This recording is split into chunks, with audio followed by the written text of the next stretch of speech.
வாழ்க்க வளமுடன். சுவாமிஜி, நட்சத்திரங்கள் எவ்வாறு உருவாகின்றது? அதற்கு ஏன் சுழற்சி ஏற்படுவதில்லை? வாழ்க்க வளமுடன். இறைவெளியில் தோன்றும் விண்ணின் சுழற்சியில் பஞ்சபூதக் கூட்டில் அண்டங்கள் உருவாகிறது.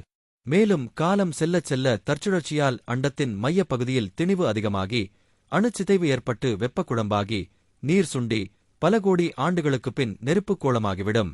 இத்தகைய அண்டங்கள்தான் சூரியன்கள் எனப்படுகின்றன. இவ்வாறான தொலைவிலுள்ள சூரியன்களை நட்சத்திரங்கள் என்கிறோம். நட்சத்திரங்களும் சுழன்று கொண்டுதான் இருக்கின்றன.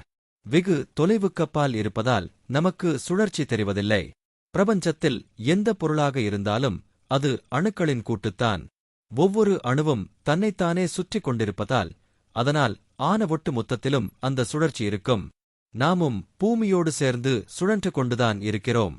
வாழ்க்க வளமுடன்.